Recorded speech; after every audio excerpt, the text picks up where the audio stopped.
अरे भाग्यवान, मेरे जूते कहाँ रखे हैं? मुझे बाहर जाने में देर हो रही है। तभी मालती कमरे में आती है। ये रहे आपके जूते। मैं इन्हें साफ करने के लिए ली गई थी। अरे वाह, तुम कितनी समझदार हो। मेरे बिना कुछ कहे ही सारे काम कर देती हो। तभी मालती झिझकते हुए रमेश से कहती है, सुनिए जी, आपसे एक बात कहूँ, बुरा तो नहीं मानेंगे ना? अरे नहीं नहीं, बेफिक्र होकर कहो। शादी से पहले मैं अपने मायके में नौकरी करती थी। मैं चाहती हूँ कि अब मैं फिर से नौकरी करना शुरू कर दूं। वैसे भी सारा दिन घर में बोर हो जाती हूँ। देखो मालती, तुम्हारे नौकरी करने से मुझे कोई एतराज नहीं है, लेकिन तुम्हें एक बात बता दूं, हमारे खानदान में आज तक कभी किसी औरत ने नौकरी नहीं की। फिर भी एक बार तुम माँ से पूछ कर देखो, अगर वो तुम्हें नौकरी करने की इजाजत दे देती है तो अच्छी बात है। रमेश वहाँ से चला जाता है। फिर उसी शाम मालती अपनी सास के पैर दबा रही होती है। तभी उसकी सास मालती से कहती है, अरे क्या बात है बहू, आज तो ठीक तरह से मेरे पैर नहीं दबा रही। किसी ख्याल में खोई पड़ी है क्या? मैं भी तो जानूं आखिर बात क्या है। दरअसल वो माँ जी। अरे हाँ हाँ बोलो, इतना सोच क्यों रही हो? माँ जी, अगर आप बुरा न माने तो मैं नौकरी करना चाहती हूँ। घर के काम करने के बाद मेरे पास काफी वक्त बच जाता है। मालती की ये बात सुनकर उसकी सास गुस्से में कहती है, अरे बहू, तेरी तबीयत तो ठीक है ना? आज ये कैसी बहकी बातें कर रही है?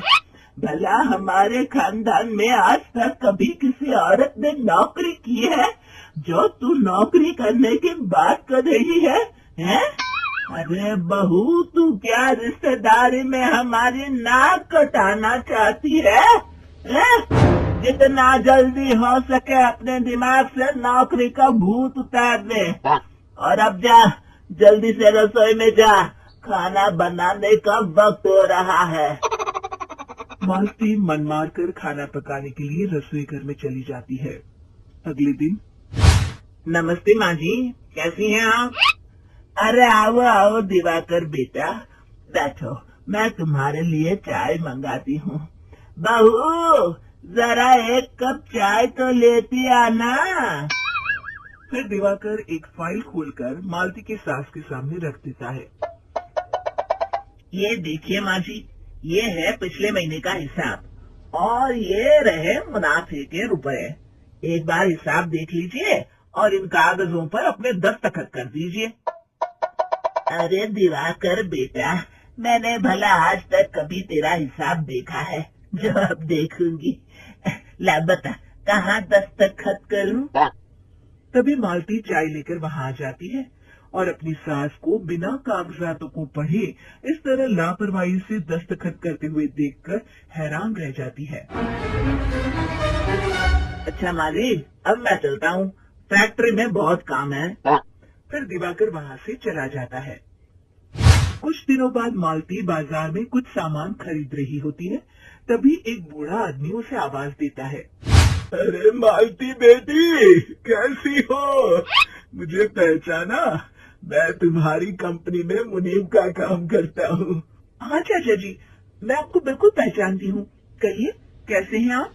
मैं तो ठीक हूँ। कंपनी में कुछ भी ठीक नहीं चल रहा, यहाँ तक कि हमें ठीक वक्त पर तनख्वाह भी नहीं मिलती। ये आप क्या कह रहे हैं? अब क्या बताऊं, आप लोग तो कभी हिसाब किताब देखने दफ्तर आते नहीं। मेरी मानो तो एक बार आप लोग दफ्तर आकर सारा हिसाब किताब देख लो, आपको असलियत पता चल जाएगी। अच्छा बेटी, अब मैं चलता हूँ, देर हो रही है। फिर वो बूढ़ा वहाँ से चला जाता है। वहीं दूसरी तरफ मालती घर पहुंचकर अपनी सास को सारी बात बताती है। तभी वहाँ रमेश भी आ जाता है, लेकिन मालती की सास मालती की किसी भी बात पर विश्वास नहीं करती। तभी रमेश कहता है, अरे माँ, बिना आग के कभी धुआं नहीं उठता। जब मालती इतना कह रही है तो हमें एक बार दफ्तर चलकर देख लेना चाहिए। वैसे भी हम लोग काफी दिन से अपने दफ्तर नहीं गए हैं। इस तरह किसी एक आदमी के भरोसे काम छोड़ना मुझे भी ठीक नहीं लगता। अगले दिन वे सभी अपने दफ्तर पहुंचते हैं और सीधे दिवाकर के कैबिन में जाते हैं। अचानक सबको एक साथ देखकर दिवाकर चौंक जाता है। अरे माँ जी, आप सब लोग अचानक यहाँ कैसे आ गए? अगर कुछ काम था तो मुझे एक फोन कर दिया होता, मैं आपके घर आ जाता। तभी मालती की सास कहती है, अरे दिवाकर बेटा, आज मैं हिसाब देखने दफ्तर आई हूँ, जरा मुझे पिछले 6 महीनों का हिसाब दिखाना तो बेटा। दिवाकर घबराते हुए हिसाब की फाइल मालती की सास को देता है। मालती की सास फाइल लेकर मालती को देती है और कहती है, ले बहू, देख ले हिसाब। मालती फाइल को बड़े गौर से देखती है और अगले ही पल उसे सारी गड़बड़ी समझ में आ जाती है। वो अपनी सास से कहती है, बाजी, मुनीम चाचा बिल्कुल सही कह रहे थे। हमारी कंपनी में पिछले 6 महीनों में जितना मुनाफा हुआ है, हमें उसका आधा पैसा भी नहीं मिला। यूँ समझ लीजिए कि 1 रुपये में सिर्फ चवन्नी ही हमारे हाथों में आई है। मालती की बातें सुनकर मालती की सास गुस्से से दिवाकर को पूछती है, क्यों दिवाकर, मेरी बहू जो कह रही है वो सच है? दिवाकर समझ जाता है आज उसका भांडा फूट चुका है। वो गिड़गिड़ाते हुए कहता है, मुझे माफ कर दीजिए माँ जी, मैं पैसों के लालच में अंधा हो गया था। अरे वाह दिवाकर, तू तो एक नंबर का चोर निकला। इतने दिनों से मैं तुझ पर आंख बंद करके भरोसा करती रही और तू मुझे ही चुना लगाता रहा। अभी के अभी निकल यहाँ से और दोबारा अपनी शक्ल मत दिखाना। दिवाकर वहाँ से भाग जाता है। मालती की सास मालती को शाबाशी देते हुए कहती है, बहू, आज मैं समझ गई कि पढ़ाई लिखाई हमारी जिंदगी में कितनी जरूरी है। मैं बहुत किस्मत वाली हूँ जो मुझे तुझ जैसी बहू मिली है। शिक्षा, पढ़ाई लिखाई का इस्तेमाल सही जगह करके हम दुनिया में बहुत कुछ बदल सकते हैं।